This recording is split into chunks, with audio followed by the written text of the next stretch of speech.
Hello दोस्तों, नमस्कार, खम्मा गणी, राम राम। आप सभी का एक बार फिर से हार्दिक स्वागत करता हूं आशीष क्लासेस पर। आज की इस क्लास में हम डिस्कस करेंगे मॉक टेस्ट नंबर 01। एसएससी के एग्जाम्स नजदीक हैं, उसी को ध्यान में रखते हुए सेशन लेकर आया हूं। बहुत सारे बेहतरीन क्वेश्चंस यहां पे आपको देखने को मिलेंगे। 25 क्वेश्चंस हम सोल्व करेंगे जैसा कि एग्जाम का पैटर्न रहता है। इसका पीडीएफ आपको उपलब्ध करवाया गया टेलीग्राम चैनल पर, लिंक डिस्क्रिप्शन में दिया है। वहां से पहले क्वेश्चंस को सोल्व करके उसके बाद ये सेशन देखिए, ताकि आपको पता लगे कि ऐसे कौन से सेगमेंट्स हैं जहां पर ज्यादा फोकस करने की जरूरत है और आपकी क्वेश्चंस को सोल्व करने की अप्रोच क्या होनी चाहिए।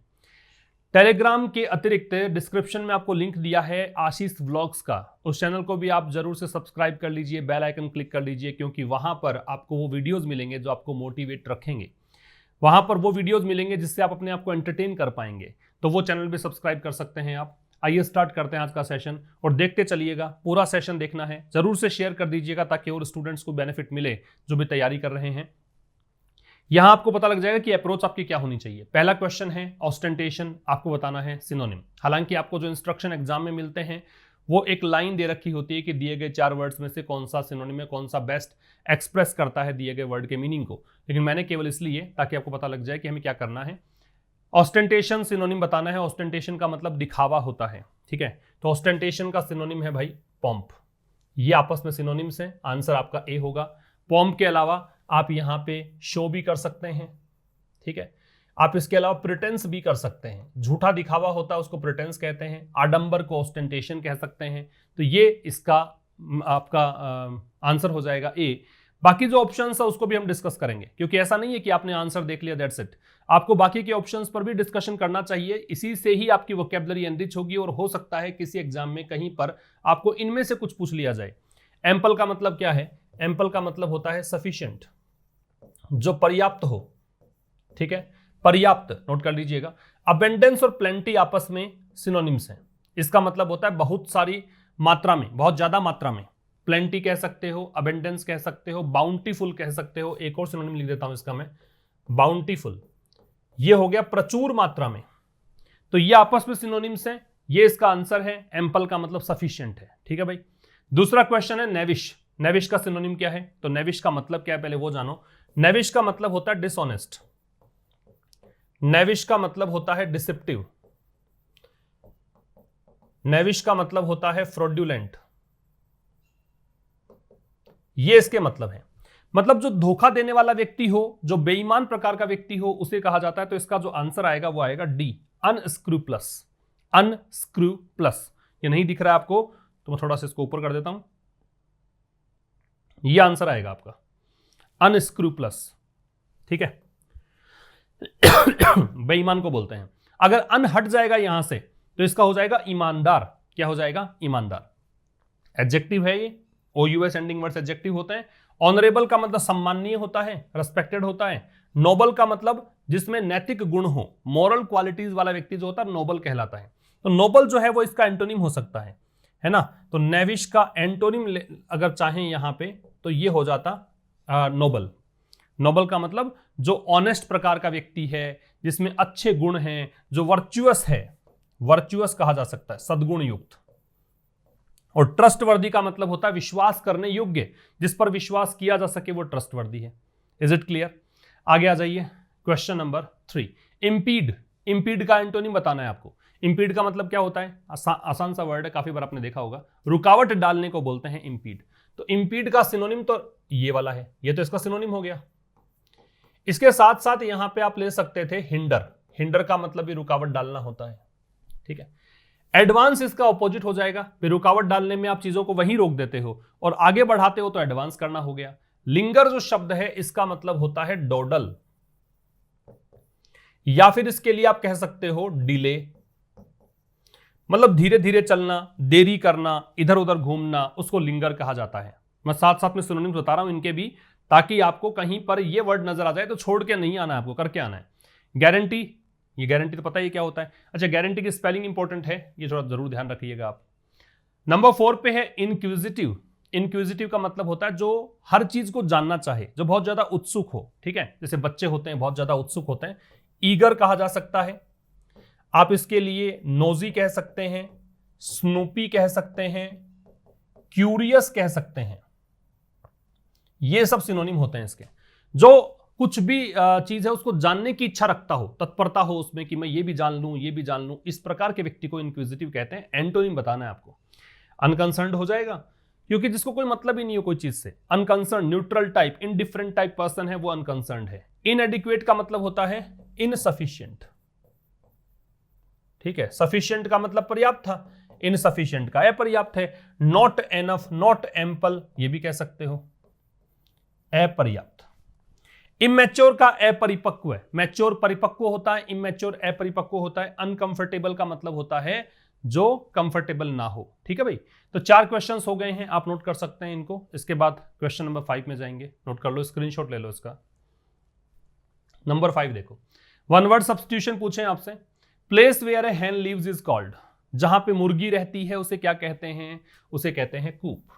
जहां पे चिकन्स रहते हैं, ये केज होता है, एक पिंजरा होता है जहां पे चिकन्स, हैंस ये सब रहते हैं, उसको कूप बोलते हैं। डेन होता है वो लॉयन की गुफा जो होती है, वाइल्ड एनिमल्स की जो जगह होती है रहने की उसको बोलते हैं, खास करके लॉयन की जो मांद है, गुफा है, उसको बोलते हैं डेन।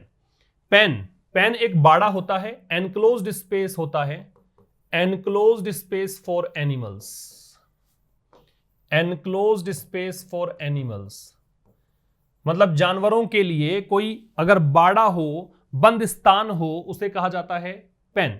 ईरी क्या है? ईरी का मतलब होता है स्ट्रेंज एंड फ्राइटेनिंग, मतलब बहुत ही अजीब हो और बहुत ही भयानक हो, फ्राइटेनिंग हो, भयभीत करने वाला हो, उसे कहते हैं ईरी, राइट। तो ईरी का मतलब देख लिया, पेन, कूप, डेन। आंसर होगा कूप, जहां पे हैन रहते हैं याद रखिएगा, कूप कहलाता है। Number 6, a group of pigeons is called, pigeons के ग्रुप को क्या कहा जाता है? तो पिजन्स के ग्रुप को ब्रेस बोलते हैं, जो दिए गए ऑप्शन हैं इनमें। ब्रेस के साथ साथ में आप फ्लॉक भी कर सकते थे, आप फ्लाइट भी कर सकते थे, आप किट भी कर सकते थे, ये भी इसी के ग्रुप को कहा जाता है, ठीक है। मैं इसलिए बता रहा हूं कि कहीं पर हो सकता है कि ये ना पूछ के इनमें से कुछ दे दिया जाए, तो आप करके आइएगा। स्ट्रिंग जो होता है वो सीरीज होती है, स्ट्रिंग का मतलब डोर भी होता है, रोप रस्सी को भी बोलते हैं, सीरीज को भी बोलते हैं, श्रृंखला को भी, और ये ग्रुप भी होता है। और ग्रुप किसका होता है? Group of instruments, group of instruments, जो वाद्य यंत्र वगैरह होते हैं ना, उनके ग्रुप को कहा जाता है क्या? String, right. नंबर 3 है मस्टर। मस्टर का मतलब होता है प्रोड्यूस करना, जुटाना। अगर वर्ब के रूप में आप इसको लोगे तो इसका मतलब है प्रोड्यूस करना, जुटाना, जैसे साहस जुटाना, मस्टर करेज। एक मस्टर का मतलब होता है ग्रुप ऑफ, ये तो वर्ब के रूप में लिया है मैंने। एक इसका मतलब होता है ग्रुप ऑफ सोल्जर्स, मतलब ग्रुप ऑफ पीपल होता है वैसे, लोगों का समूह, स्पेशली सोल्जर्स, विशेष करके सोल्जर्स के समूह क्या कहते हैं? मस्टर। लिटर है, ये किटन्स के ग्रुप को कहा जाता है। Group of baby animals, group of baby animals, जो एनिमल्स के बच्चे हैं, झुंड में हैं, उसको बोलते हैं लिटर। वैसे किटन्स, बिल्ली के बच्चों के समूह को कह सकते हो, या फिर इसका मतलब गार्बेज भी होता है, इसका मतलब गार्बेज भी होता है, कचरे का ढेर जो होता है, कूड़ा करकट, उसे भी कहा जाता है लिटर। नोट कर लीजिए सारे, स्क्रीनशॉट ले लीजिए इसका। नंबर 7 में आ जाएं। इनकरेक्टली स्पेल्ड वर्ड कौन सा है, किसकी स्पेलिंग गलत है? एम्बेरेस की स्पेलिंग सही है, याद रखें, डबल आर डबल एस आता है, शर्मिंदा करने को बोलते हैं। एडोलेसेंस की स्पेलिंग गलत है, इस ए के स्थान पे ई आएगा, ADOLESCENCE, ADOLE, एडोले, SCENCE, sense, adolescence, किशोरावस्था को बोलते हैं, ए के स्थान पे ई आएगा, आंसर होगा बी। मनोवर की स्पेलिंग सही है, हो सकता है आपने मनोवर की स्पेलिंग ये देखी हो, MANOEUVRE, ये मनोवर, दोनों स्पेलिंग सही हैं। इसका मतलब होता है कोई भी स्कीम, कोई भी प्लान, कोई इंट्रीग, षड्यंत्र कह सकते हो, चालाकी कह सकते हो, मैनिपुलेशन कह सकते हो, ये सब इसके मतलब होते हैं, ठीक है। ओमिटेड का मतलब होता है एक्सक्लूडेड, जिसे छोड़ दिया गया है, जिसे लेफ्ट आउट किया गया है। ओमिट का मतलब छोड़ना, छोड़ दिया गया हो वो ओमिटेड है, सही है स्पेलिंग ये। आपका आंसर होगा एडोलेसेंस, ए के स्थान पे ई। अगला क्वेश्चन है करेक्टली स्पेल्ड। आप तो ये देखो क्वेश्चंस का कलेक्शन कैसा है, अच्छा कलेक्शन मैंने लिया है यहां पे क्वेश्चंस का, ये जरूर मान के चलें कि इसकी तुलना में जो एग्जाम में क्वेश्चन पेपर आएगा वो आसान नजर आएगा, क्योंकि जब डिफिकल्ट क्वेश्चंस हम कर लेते हैं, तैयारी उस स्तर की हमारी होती है, तो हमें डेफिनेटली क्वेश्चन पेपर जो है बहुत आसान लगता है। और वही मेरी यहाँ पे प्रयास है कि आपको क्वेश्चन पेपर एग्जाम में बहुत ही आसान नजर आए। करेक्टली स्पेल्ड वर्ड में आ जाइए। अटरेंस की स्पेलिंग में ए आएगा यहाँ पे, UTTERANCE। अटरेंस का मतलब कोई भी चीज बोलने की क्रिया, अटर करने का प्रोसेस, नाउन है। फॉरेन की स्पेलिंग में FOREIGN, फॉरेन ये होता है, ये गलत है, विदेश। मेंटेनेंस की स्पेलिंग में MEAINTENANCE, maintenance. Occasionally spelling perfect है, आंसर हो जाएगा डी, क्योंकि ABC में हम गलती निकाल चुके हैं, आंसर होगा ओकेजनली। ओकेजनली मतलब कभी कभार, समटाइम्स। तो ये आंसर होंगे, नोट कर सकते हैं, स्क्रीनशॉट ले सकते हैं। आप इसको सॉल्व करके अगर यहां तक आए हैं तो बड़ा अच्छे समझ में आपको आएगा। अब आपको बताना है, नरेशन का क्वेश्चन है, ये एक डायरेक्ट स्पीच में सेंटेंस दे रखा है, इनडायरेक्ट में बताना है। इस तरह के जो सेंटेंसेस होते हैं, एक तो पैसिव वॉइस वाला वाक्य, एक नरेशन वाले वाक्य, इसके लिए मैं आपको ये सजेस्ट करूंगा कि आप ऑप्शंस को देखकर अप्रोच किया करो। क्या लिख रखा है, pack your bag and sharpen your pencils, Ram said mother. एक सेंटेंस इसमें है, मदर ने कहा राम से। मदर यहां पे स्पीकर है, राम यहां पे लिसनर है। कहा है pack your bag and sharpen your pencils, कि बैग को पैक करो और पेंसिल को शार्प कर लो। ठीक है, इसका मतलब ये सेंटेंस कैसा है, इंपेरेटिव है, क्योंकि पैक यहां पे वर्ब है। जब किसी सेंटेंस का स्टार्ट वर्ब से करते हो, रिपोर्टेड स्पीच का स्टार्ट आपने वर्ब से कर दिया है, इसका मतलब वो सेंटेंस कैसा हुआ, इंपेरेटिव। इंपेरेटिव है तो पता होना चाहिए कि आपको कंजंक्शन क्या लगाना है, टू लगाना है ना। अब देखो ऑप्शन से कैसे चलना है। एक सेंटेंस यहां फुल स्टॉप तक का है, तो देखो, mother told Ram to pack his bag and sharpen his pencils. Mother told Ram to pack your bag. Your कैसे आएगा भाई, सेकंड पर्सन दे रखा है, योर राम के अकॉर्डिंग चेंज होगा तो हिज आएगा, इसका मतलब ये बी आपका ऑप्शन गया है यहां से। बाकी देख लो, mother told Ram to pack his bag and sharpen his pencils. Mother told Ram to pack his bag and sharpen his pencils. तो इस पहले सेंटेंस के आधार पर हमने एक ऑप्शन को एलिमिनेट कर दिया। ये एलिमिनेशन मेथड ही आपको अच्छे स्कोर देगा एग्जाम में। जहां तक वॉइस की बात है, जहां तक नरेशन की बात है, PQRS की बात है, ये बहुत हेल्प करेगी टेक्निक आपको। ठीक है भाई, आगे आ जाओ। आगे आपसे पूछा, and don't forget to put your lunch box in your bag. ये बैग है, और कहा कि भाई ये भूल मत जाना कि लंच बॉक्स तुम्हें अपने बैग में रखना है। इसका मतलब ये मना नहीं कर रही है मदर उसको, कहीं डोंट को देखकर डिसीजन ये मत लेना कि फॉरबेड लगा दिया, क्योंकि ये कह रहा है डोंट फॉरगेट, इसका मतलब भूल मत जाना। तो ये फॉरबेड वैसे नहीं आएगा कि मना कर दिया बैग में रखने से। तो अब देखो ऑप्शंस, इसका मतलब याद दिलाया है। याद दिलाया है तो यहां कर रखा है रिमाइंडेड, यहां कर रखा है रिमेंबर्ड। रिमेंबर तो याद करना होता है, जबकि मदर ने तो राम को याद दिलाया है, तो ये ऑप्शन काट दो। और यहां देखो फॉरबेड, यहां मनाही कर दिया इसने सीधा सीधा कि बैग में रखो ही मत। इसका मतलब ये तो सेंस ही गलत हो गया। हमेशा याद रखें, जो सेंटेंस दे रखा है उसका मीनिंग बिल्कुल आपको रिटेन करना है, मीनिंग इधर उधर नहीं होना चाहिए, मीनिंग सेम होना चाहिए। समझ में आ गई बात। तो यहां रिमाइंड का मतलब है याद दिलाना, रिमेंबर याद करना है, इसलिए काट दिया। और यहां फॉरबेड आ नहीं सकता, क्योंकि यहां पे तो याद दिलाया है, ऐसा ना कहा है कि रखना ही नहीं है, मना नहीं कर रहे हैं। इसका मतलब यहां पे डी भी गलत। आंसर क्या आ जाएगा, ए। अच्छा, फॉरगेट के लिए दे रखा था डोंट, तो फॉरबेड टू फॉरगेट ऐसा होता तो सही कर देते हैं हम।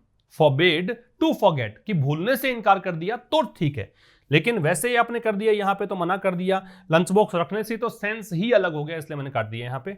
अगले क्वेश्चन में आ जाइए। अगला क्वेश्चन आपसे पूछा है active passive, question number 10। He is supposed to be doing it.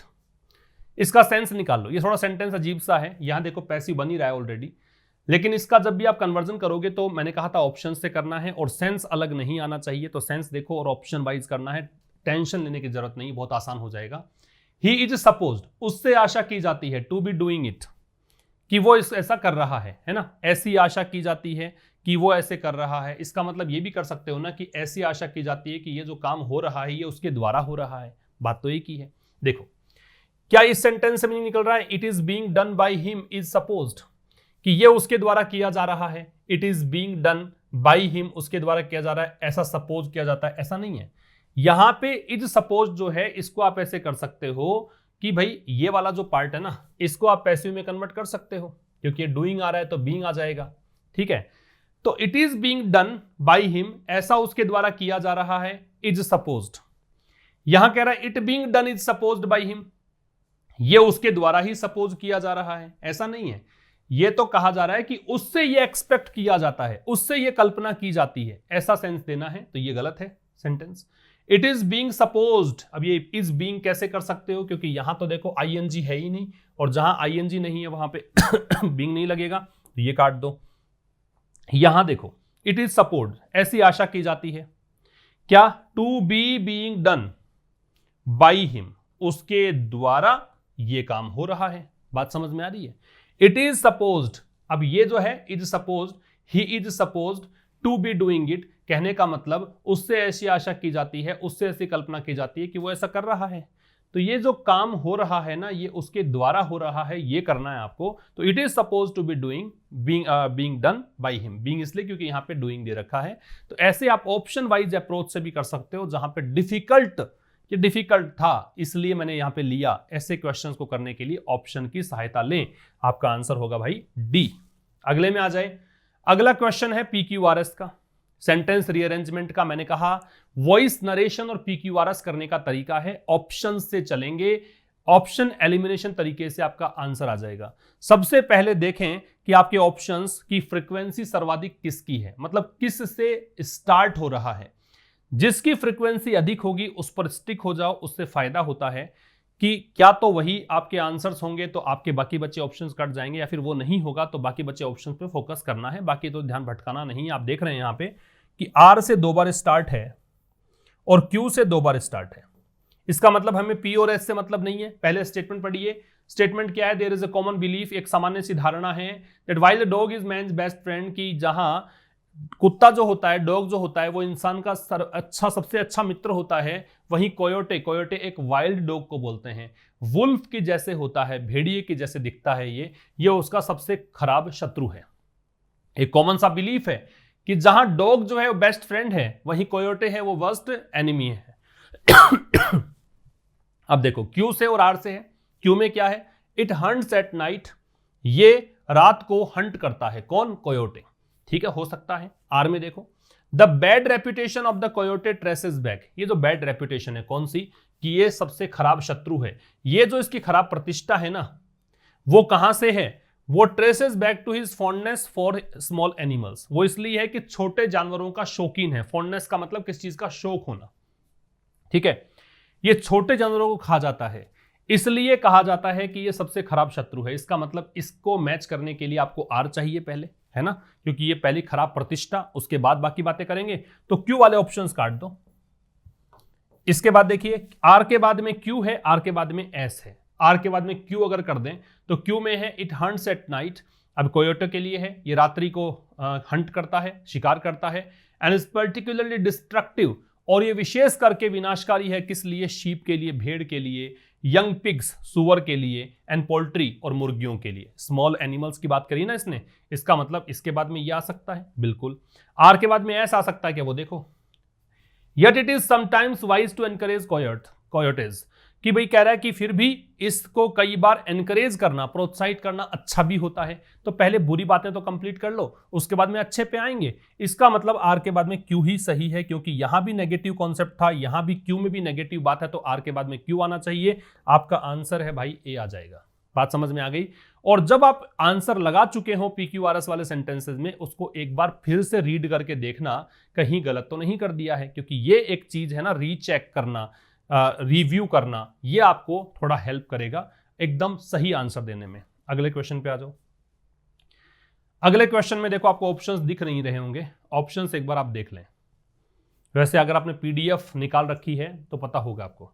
PRRS, R 2 बार है, S और P एक बार है। सबसे ज्यादा फ्रीक्वेंसी किसकी है, R की। तो मैं पहले चाहूंगा कि R से ही हम स्टार्ट करेंगे। तो देखें एक बार R से करके देखते हैं। तो यहां देखें आप आर से क्या कह रहा है, पहले स्टेटमेंट पढ़िए। बहुजन समाज पार्टी की जो चीफ मायावती है, उन्होंने एक बार फिर से असर्ट किया है, दावा किया है कि भाई वो कंटेंडर है पोस्ट ऑफ प्राइम मिनिस्टर के लिए, प्रधानमंत्री पद की उम्मीदवार है, ये उन्होंने कहा है। आर में क्या दे रखा है कि भाई दो she will not be contesting in the Lok Sabha polls herself. उन्होंने ये तो कहा है, ये तो असर्ट कर रही हैं, ये तो दावा कर रही हैं प्रधानमंत्री पद की दावेदार है, लेकिन दूसरी तरफ देखिए यद्यपि वो खुद जो हैं वो कंटेस्ट नहीं करेंगी लोकसभा पोल्स के लिए, मतलब लोकसभा चुनाव में उम्मीदवार नहीं है वो, फिर भी वो चाह रहे प्रधानमंत्री बने, तो ये बात इससे मैच हो रही है। आर से कर सकते हैं स्टार्ट। आर के बाद में क्या है तो देखें, एक बी में ऑप्शन है, आर के बाद में क्यू है, और इसके बाद यहां पे ऑप्शन है आर के बाद में एस है। तो क्यू या एस में से देखना है क्या आएगा। तो क्यू देखो, she also lost an opportunity, उन्होंने ये भी अवसर नहीं खोया to position herself equidistant from the Congress and the BJP, कि उन्होंने बराबर दूरी बना के रखी। इक्विडिस्टेंट का मतलब बराबर दूरी, उन्होंने बराबर दूरी बना के रखी कांग्रेस और बीजेपी से। और क्यू के बाद में देखो क्या है, पी, the two national parties at the opposite poles of the electoral contest this year, ये दो पार्टीज जो हैं बिल्कुल अलग अलग पार्टीज हैं, अपोजिट पोल्स हैं इलेक्टोरल कॉन्टेस्ट में, चुनावी प्रतिस्पर्धा में इस साल के लिए। इसका मतलब पता है कि क्यू के बाद में पी ही आएगा। अब देखो मैच हो रही है चीजें कि पहले हमने आर लगाया, आर में बात है इसलिए क्योंकि ये ऊपर वाला स्टेटमेंट था, इसका बिल्कुल विपरीत बात यहां पे करी है। आर के बाद में हमने क्यू लगाया क्योंकि यहां पर भी ये अवसर भी नहीं खोया और साथ में ये अवसर भी नहीं खोया। इस पार्टी की बात है वो इसमें है, इसका मतलब आपको एक कॉम्बिनेशन सर्च करना है जिसमें आर क्यू पी हो। तो आप देखिए आर क्यू पी कहां पे दे रखा है, तो आर क्यू पी लगातार यहां दे रखा है, यहां नहीं है, यहां नहीं है, यहां नहीं है, आपका आंसर बी हो गया। बात समझ में आ गई होगी आपको। अगले क्वेश्चन में मूव करते हैं। अगला क्वेश्चन है ईडीएम और फ्रेज का, ठीक है। ऑप्शन से चलना भाई, मैंने कहा क्वेश्चन पेपर जो मैंने लिया है, जो मैंने क्वेश्चंस उठाए हैं, जो क्वेश्चंस कंपाइल किए हैं, वो थोड़े से अच्छे लेवल के क्वेश्चंस हैं, ठीक है। बाकी एग्जाम्स में आसान लगेगी आपको हर चीज। ईडीएम एंड फ्रेज में एनेक्स टू ग्राइंड, बहुत आसान सी फ्रेज मैंने पूछी है। एनेक्स टू ग्राइंड का मतलब होता है अपने स्वार्थ की पूर्ति करना। कैसे याद रखेंगे, भी कोई कुल्हाड़ी है, कुल्हाड़ी के धार करा रहे हो आप, क्यों धार करवा रहे हो? क्योंकि हो सकता है आपको पेड़ काटना हो, क्योंकि आपका उद्देश्य छिपा हुआ है वहां पे, इसलिए धार करवा रहे हो सकता है किसी को मारना हो, ये भी आपका उद्देश्य है। तो खुद के स्वार्थ की पूर्ति करना, ये इसका मतलब होता है। तो यहां पे ऐसा ऑप्शन देखो जहां पे स्वार्थ पूर्ति का दे रखा हो, तो something done for selfish reason, कुछ ऐसा किया जाए जो स्वार्थ के कारण से किया गया हो, उसे क्या कहा जाता है? An axe to grind. अगला है डेमोकल स्वॉर्ड। डेमोकल स्वॉर्ड पता है, लटकती हुई तलवार। डेमोकल स्वॉर्ड ये होता है, लटकती हुई तलवार का मतलब ऐसा खतरा जो मंडरा रहा है, कांस्टेंट थ्रेट को बोलते हैं। तो यहां आप ऑप्शन देखिएगा, एक कांस्टेंट थ्रेट का ऑप्शन दे रखा है डी, डेमोकल स्वॉर्ड। ये बहुत आसान थे, मुझे लगता है सबके सही होंगे। तो अगले क्वेश्चन में आ जाइए, आपको बताना है error, common errors. I am preferring listening to Louis Fonsi's songs to playing outdoors with my friends। कहने का मतलब, पहले ट्रांसलेशन बता देता हूं, उसके अंदर आते हैं कि एरर वाला पार्ट कहां है। कह रहा ये है कि भी मैं प्रेफर करता हूं। प्रेफर का मतलब क्या होता है पहले वो समझो। देखो लाइक और प्रेफर ये दोनों एक ही है। लाइक का मतलब पसंद करना, प्रेफर भी पसंद करना, लेकिन लाइक में क्या होता है, ऑप्शन एक ही होता है, यहां पे ऑप्शन दो होते हैं। इसमें से अधिक पसंद किसको करते हो, उसके लिए प्रेफर का प्रयोग करते हैं। बात समझ में आ गई। प्रेफर का प्रयोग कंपैरेटिव डिग्री के रूप में करते हैं, मतलब यहां पे अधिक पसंद क्या है। इसके बारे में एक कॉन्सेप्ट आपको पता हो तो बता देता हूं आपको, देखो नहीं पता हो तो लिख लीजिएगा। अगर आप दो जेरेंड का कंपैरिजन करते हैं, जेरेंड का मतलब समझते होंगे ING form V0 plus ING, जो अल्टीमेटली नाउन की तरह बिहेव करते हैं, वर्बल नाउन इसको हम आम भाषा में बोलते हैं। तो वहां पे तो लगाते हैं भाई 2। अगर दो नाउन का कंपैरिजन हो तब भी 2, क्योंकि जेरेंड भी तो नाउन ही है। और अगर दो वर्ब्स का कंपैरिजन हो तो लगाते हैं रेदर देन। ये मैं तब की बात कर रहा हूं जब प्रेफर से कंपेयर किया गया हो, है ना।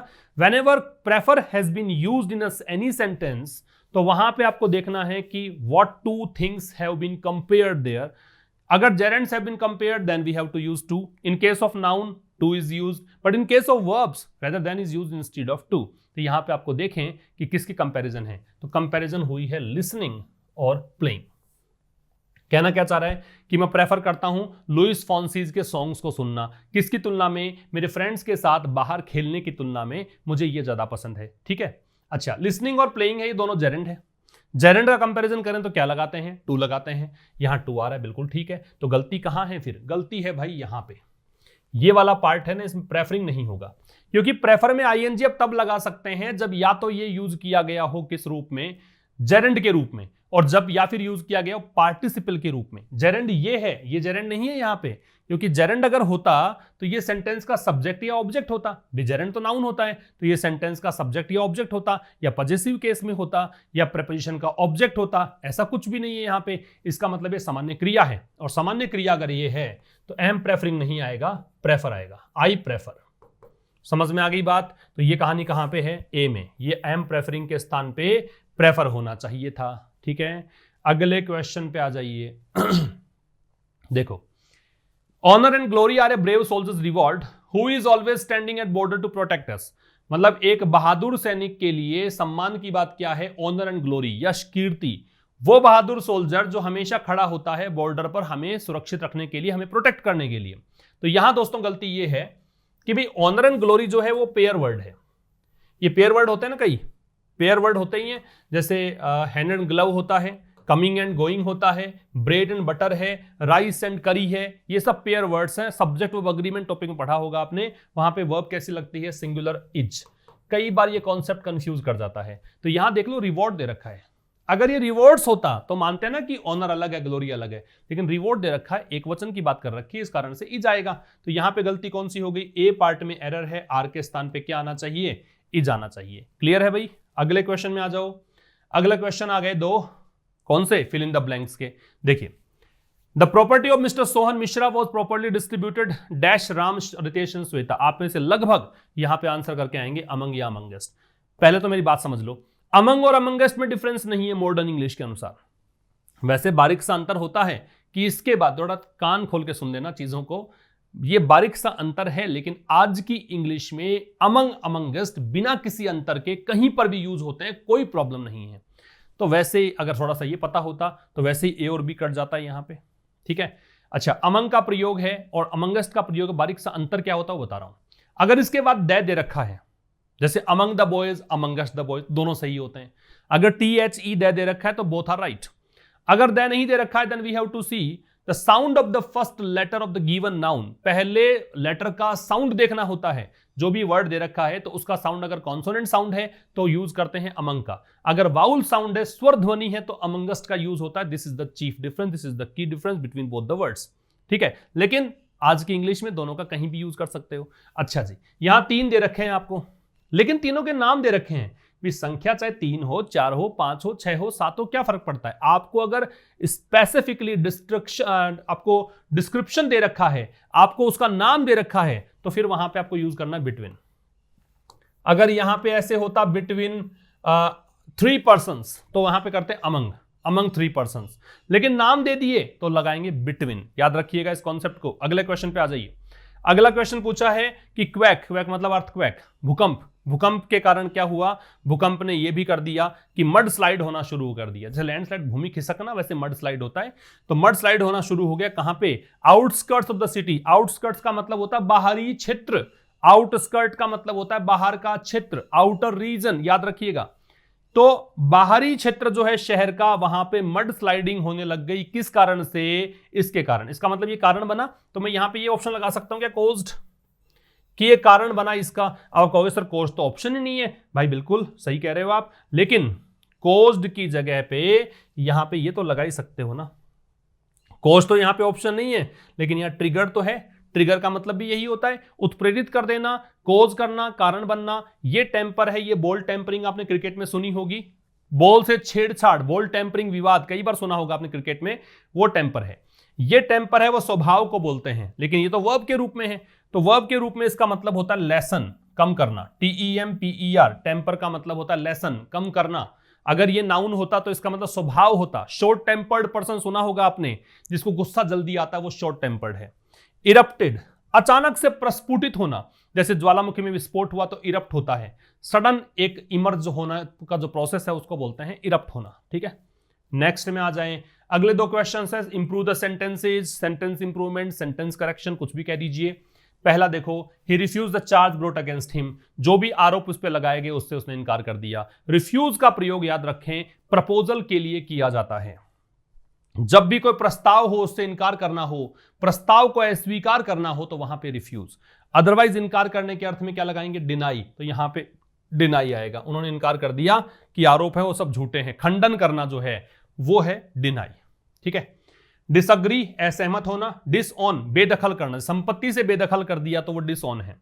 अगला है the cities are bursting on the seams with people, ये तब कर पाते हैं आप अगर आपने मेहनत करी है, थोड़ा सा भी पीडीएफ को देखा है अच्छे से, तो मैं बता दूं कि ये तब सही होता आपका जब आपको ये फ्रेज का पता होता। बर्स्टिंग एट द सीम्स एक फ्रेज होती है, तो अगर कोई सिटी है, कोई जगह है, वो बर्स्टिंग एट द सीम्स है, इसका मतलब वहां पे बहुत बड़ी संख्या में लोग रह रहे हैं, ठीक है। बस्टिंग एट द सीम्स का मतलब क्या है, कोई भी एरिया, कोई भी लोकेलिटी जहां पे बहुत बड़ी संख्या में लोग रह रहे हैं, तो यही कह रहा है कि शहर जो है भरे पड़े हैं लोगों से, तो यहां पे आंसर सी आएगा। ये तो एक फ्रेज है, ये आती तो ही कर पाते आप इसको, ठीक है भाई। अब आ गया पैसेज, और पैसेज चाहे कितना ही बड़ा हो, बड़ा तो है, देखो 1 2 3 4 5, अरे 5 स्लाइड्स हैं। लेकिन करने का तरीका, आपको पैसेज करने के लिए you have to go through the questions so that you may understand कि why should we read passage, क्यों पढ़ना है पैसेज, उसको जानने के लिए आपको पैसेज के क्वेश्चंस पढ़ लेने चाहिए। एक उद्देश्य सामने आएगा कि हाँ इसलिए हमें पैसेज पढ़ना है। पहला क्वेश्चन क्या है, what diverts the court trials, कौन सी वो चीज है जो कोर्ट ट्रायल्स को डाइवर्ट करती है, कौन सी वो चीज है जो कोर्ट ट्रायल को डाइवर्ट करती है, कोर्ट के मुकदमे होते हैं उनको भटकाती कौन सी चीज है, ठीक है। दूसरा, what happened in the attack on the Madurai office of Dinakaran a Tamil daily in 2007, एक तमिल डेली था, है ना, दिनाकरन का मदुराई जो ऑफिस है, तमिल का एक समाचार पत्र था, उसके ऑफिस में जो अटैक हुआ था 2007 में, उसमें क्या हुआ था वो बताना है। अगला बताना है कि 2 सक्सेसिव, मतलब एक के बाद एक लीडर्स कौन आए डीएमके के, 2 लगातार लीडर्स कौन से हुए डीएमके के, ऑप्शन दे रखे हैं, देखेंगे पैसेज को। अगला है, who among the following use political influence enormously, किसने राजनीतिक प्रभाव का प्रयोग बहुत ज्यादा किया, इनॉमसली का मतलब एक्सेसिवली, किस व्यक्ति ने अपने राजनीतिक प्रभाव का प्रयोग बहुत ज्यादा किया, ये ऑप्शंस दे रखे हैं, देख लीजिएगा। और 5वां ऑप्शन है, what is author's take on, take का मतलब ओपिनियन है भाई, यहां पे टेक का मतलब वैसे लेना होता है, लेकिन टेक जब नाउन के रूप में आता है तो इसका मतलब मनी भी होता है और इसका मतलब ओपिनियन भी होता है, याद रखिएगा।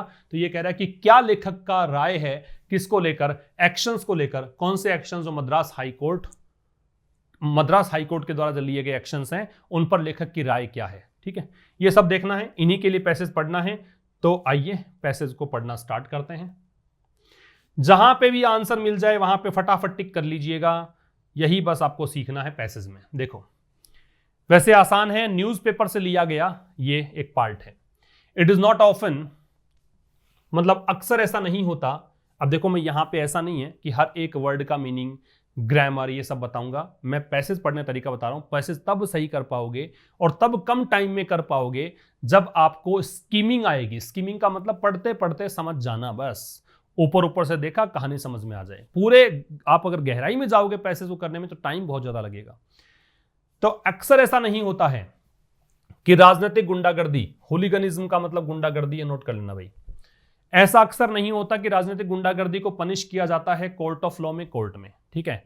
ऐसा अक्सर नहीं होता कि राजनीतिक गुंडागर्दी को कोर्ट के अंदर दंडित किया जाता है।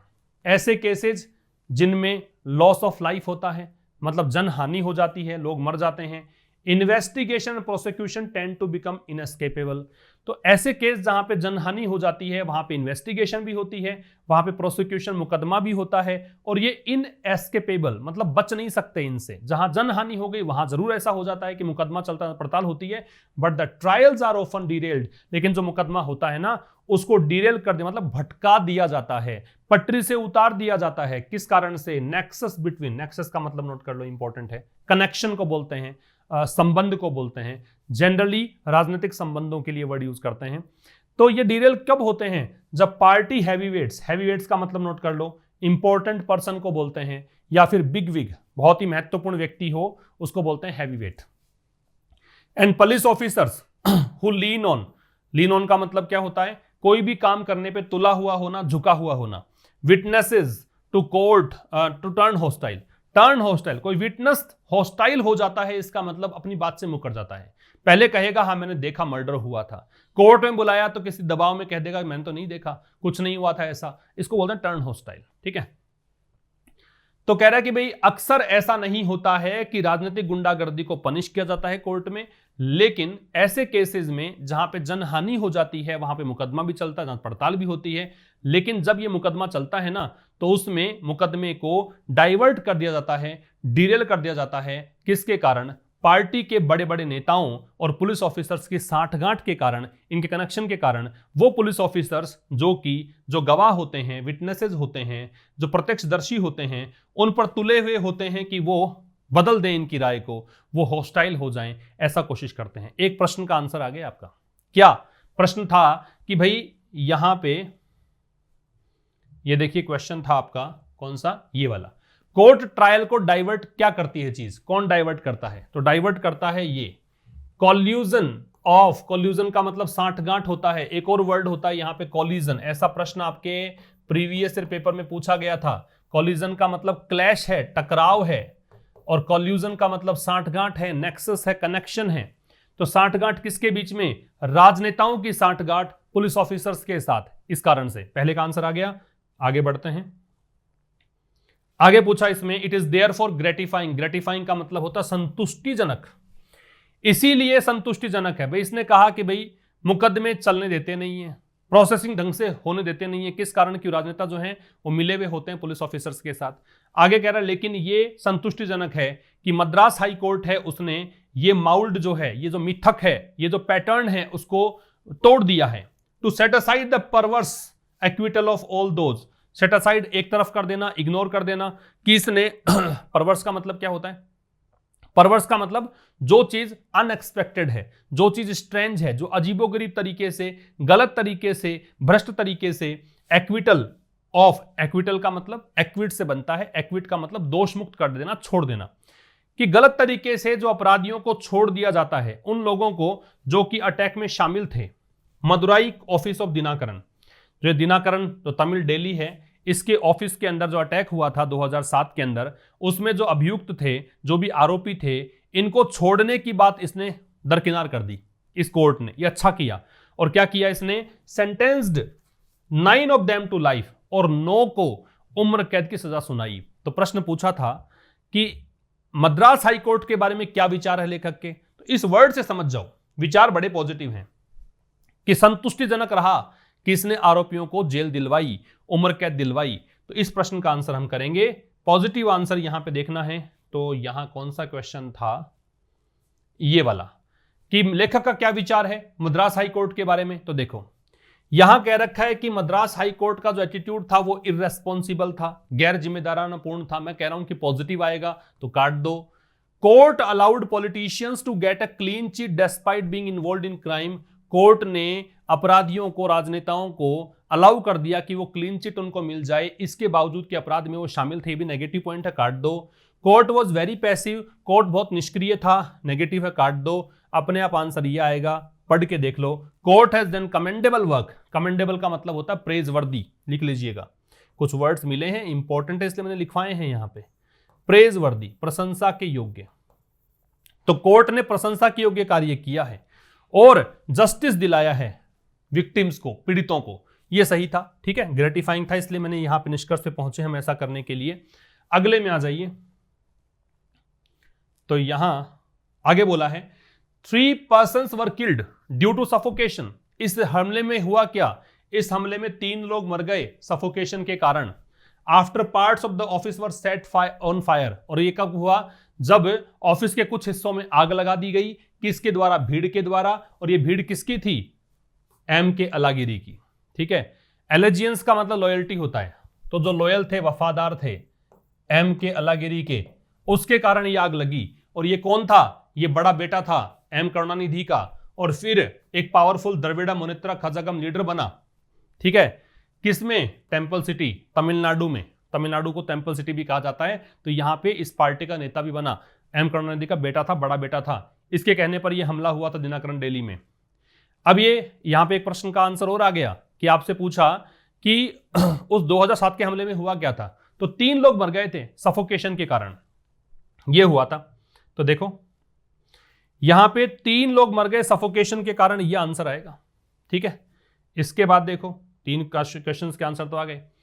आगे कह रहा है ये कि भी दे वर एंग्री अब ये जो भीड़ थी ना, ये किस लिए इसने आक्रमण किया, किस लिए आग लगाई, तो ये गुस्से में थे ओपिनियन पोल को लेकर।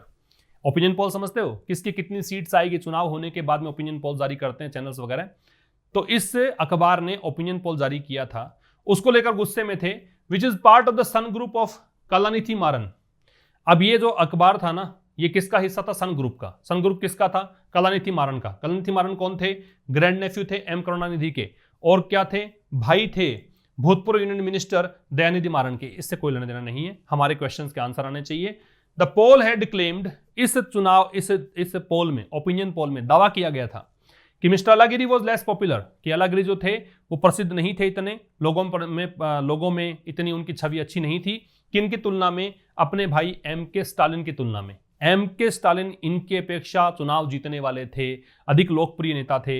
Who now leads the DMK, जो कि अब डीएमके को लीड करते हैं करुणानिधि की डेथ के बाद 2018 में। एक प्रश्न पूछा था, 2 सक्सेसिव लीडर्स डीएमके के कौन हुए? तो पहले करुणानिधि हुए, 18 में इनकी मृत्यु हो गई। फिर कौन बन गए? फिर यहां पे लीडर बन गए एम के स्टालिन। तो यहां पे आंसर आएगा करुणानिधि एंड एम के स्टालिन। तो ये आ जाएगा आंसर इसका। सक्सेसिव लीडर्स कौन थे? करुणानिधि और एम के स्टालिन। एक बचा है बस केवल कि किसने अपने पॉलिटिकल इन्फ्लुएंस का प्रयोग किया। ठीक है, तो while the initial reaction from the media group, तो यद्यपि जो शुरुआती प्रतिक्रिया थी मीडिया ग्रुप से और प्रेस फर्टर्निटी, जो भी प्रेस बिरादरी है उससे, वो ये थी कि one of anger and outrage, पहले तो इसमें गुस्सा था। The cause for justice substantially failed, लेकिन फिर जो जस्टिस की जो कॉज था कि भी जस्टिस दिलाना है, न्याय दिलाना है, ये सब असफल हो गया। कब? जब इनके पैचअप हो गया। भी शुरुआत में तो था गुस्सा कि भाई न्याय दिलाना है पीड़ितों को, लेकिन फिर इनका पैचअप हो गया। जो फ्यूडिंग सेक्शंस थे फैमिली के, फ्यूडिंग का मतलब झगड़ा, भाई परिवार का ही तो मामला था ये, फ्यूडिंग का झगड़ा करने वाले, तो झगड़ा करने सेक्शंस होते परिवार के, उनके भी सुलह हो गई। पैचअप का मतलब सुलह हो जाना, उसके बाद में सब फेल हो गया। Even while the investigation was transfer to the CBI, कह रहा है कि यद्यपि ये इन्वेस्टिगेशन जांच पड़ताल सीबीआई को सौंपी गई। The political system was working to save the parties hirelings. Hirelings का मतलब सेवक, सर्वेंट्स। ठीक है, जो पॉलिटिकल सिस्टम है, हालांकि सीबीआई को सौंप दी गई, लेकिन पार्टी के कार्यकर्ताओं ने हमला किया तो उनको बचाने के लिए यहां पे काम किया गया।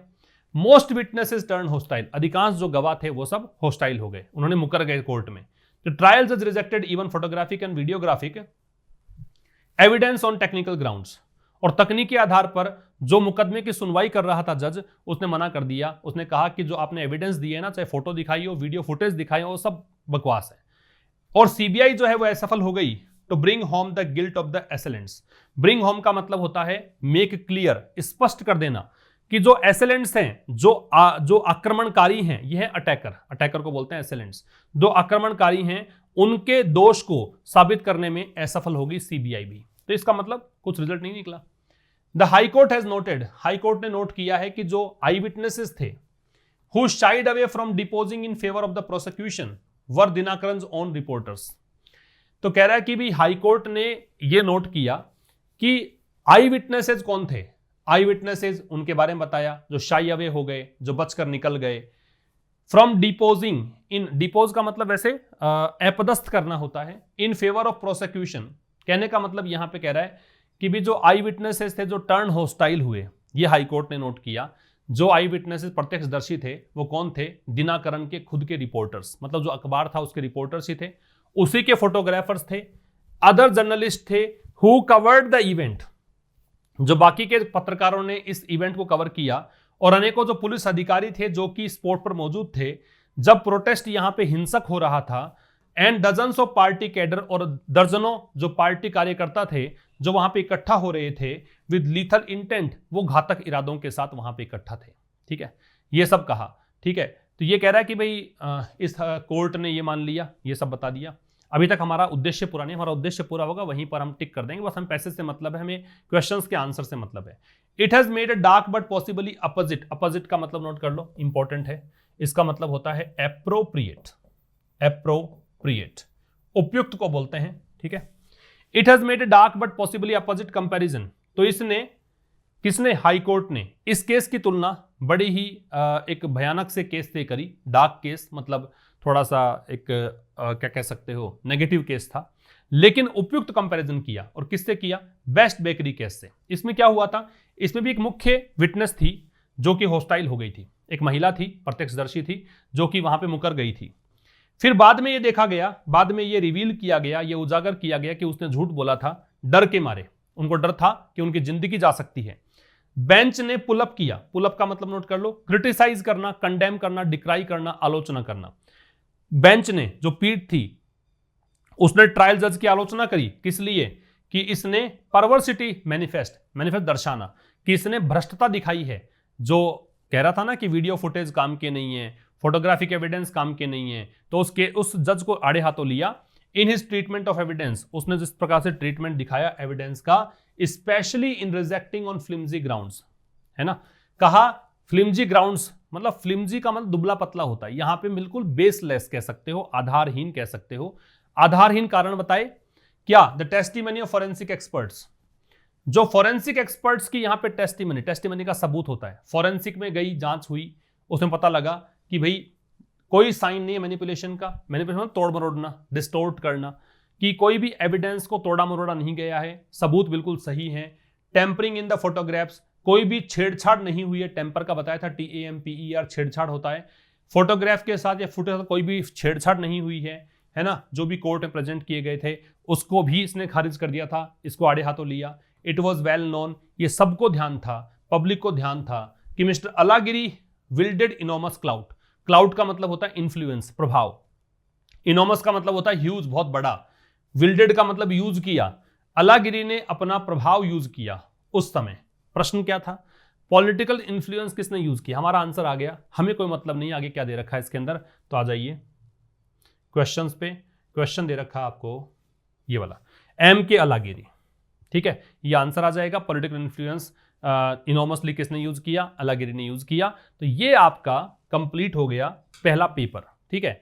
आपको समझ में आ गया होगा क्या अप्रोच होनी चाहिए। इसी अप्रोच के साथ आपको आगे बढ़ना, एग्जाम में भी जल्द ही दूसरा पेपर भी लेकर आऊंगा आपके लिए। तब तक के लिए नमस्कार। जरूर से शेयर कर दीजिएगा और एक लाइक जरूर करके जाइएगा। मिलते हैं नेक्स्ट सेशन में। Thank you very much.